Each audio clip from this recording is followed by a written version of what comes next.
Scientists say a powerful solar flare temporarily knocked out radio communications on Earth. Ang solar superstorm na kinatatakutan ng lahat dahil ilang mga buwan ay magkakaroon ng pagkawala ng internet na siyang ikinababahala ng lahat kung kailan ito mangyayari. Napakaraming mga scientists ang nagsasabi na ito ay malapit nang mangyari.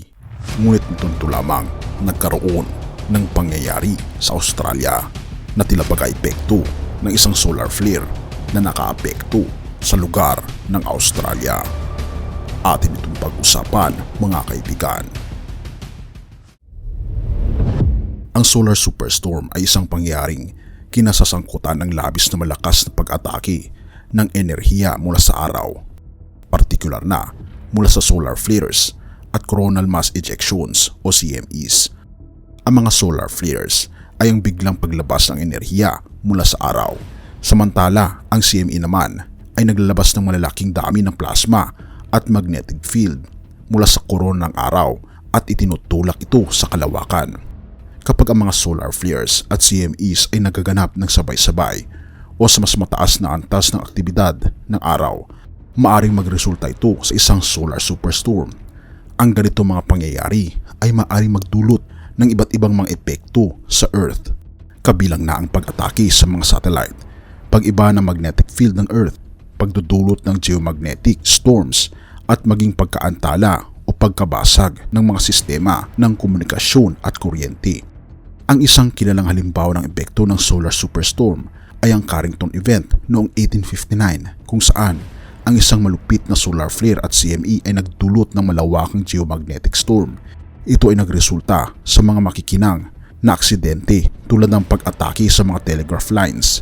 Sa kasalukuyan, ang mga scientifico at mga ahensyang panteknolohiya ay patuloy na naghahanda para sa posibleng epekto ng mas mabagsik na solar superstorm sa modernong teknolohiya, kabilang na ang mga satellites at sistema ng kuryente. Ngunit ito lamang, pagpasok ng Pebrero, nagdulot ng pansamantalang pagkaantala sa mga signal ng radyo sa Australia ang isang solar flare, isang matindi at malakas na pangyayari sa araw ng Pebrero 6 na ang isang sunspot ay naglabas ng makapangyarihang solar explosion na may uri ng M4 class ayon sa ulat ng IndiaToday.in.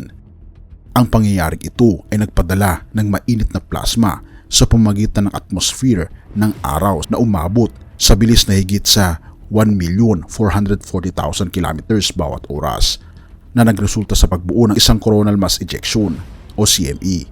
Sabi ng ulat, ang epekto ng sobrang ultraviolet radiation mula sa solar flare ay nag-ionize sa mga mas mataas na layer ng atmosphere ng Earth at nagdulot ng pansamantalang blackout ng shortwave radio sa buong Australia. Pagkatapos ng pinakamataas na lakas ng solar flare, ang mga gumagamit ng ham radio at mga operator sa maritima ay naranasan ang pagkawala ng signal sa ilalim ng 30 MHz ng hanggang 1 oras.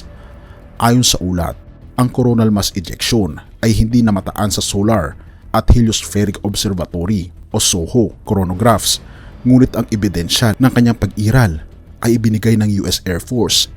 Iniulat nito ang isang uri ng second radio burst, ang sunspot na AR-3575 ay inuugma sa isang komplikadong beta-gamma delta magnetic field configuration.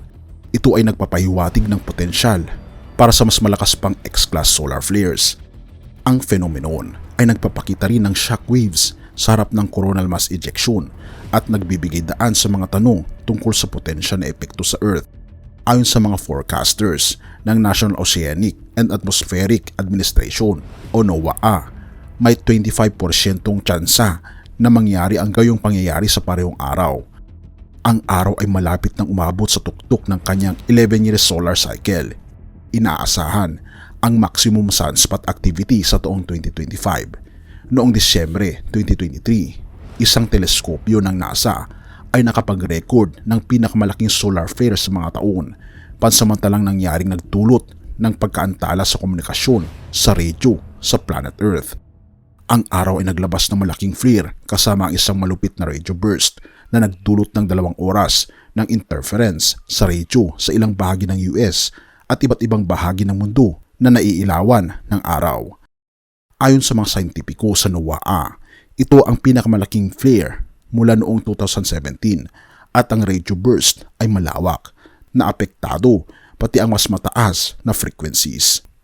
Oo mga kaibigan, malapit na ang kawakasan ng ating planeta. Gayon din, nakikita natin ang mga senyales na hindi na tayo magtatagal. Ang araw mismo ay binabanggit sa banal na kasulatan na ito ay temporary lamang. Mateo 24 verse 29. Pagkatapos ng kapigatian sa mga panahong iyon, magdidilim ang araw, hindi magliliwanag ang buwan, malalaglag mula sa langit ang mga bituin, at mayayanig ang mga kapangyarihan sa kalawakan. Kaibigan, ang mga pangyayari sa ating panahon ngayon ay matagal nang napropesiya, maging ang mga pangyayari sa ating solar system. Kaya nga naman, manatili tayong tapat sa ating Panginoong Diyos anuman ang mangyari at panghawakan natin ang kanyang mga pangako na hindi niya tayo papabayaan magpakailanman. Purihin ang ating Panginoong Diyos at salamat kaibigan sa iyong panonood. Tayo manalangin. Ama naming banal, mga Panginoon naming Diyos, kami po'y lubos na nagpapasalamat sa inyo sapagkat sa aming mga mata nakikita po namin ang mga senyales na kami Panginoon ay malapit na sa katapusan ng mundo. Tulungan kami Panginoong Diyos na manampalataya sa inyo hanggang sa huli. Bigyan Panginoon kami ng lakas ng loob na harapin ang mga pangyayari sa aming buhay. Ang mga pagsubok Panginoon na humihirap, na nawa Panginoon na habang humihirap ito ay lalo po kaming kakapit sa inyo ng mahigpit. Ngunit Panginoon, hindi po namin kayang kumapit kung hindi po kayo mismo ang kakapit sa amin, upang sa ganoon ay hindi po kami malalaglag. Salamat o Panginoong Diyos sa iyo pong pag-ibig sa bawat isa. Pagpalain ng bawat isa. Pagpalain ang nakikinig ng content na ito. Patawarin po kami sa lahat ng aming pagkukulang at pagkakasala, sapagkat ito'y aming samot hiling sa matamis na pangalan ng aming Panginoon Hesus. Amen.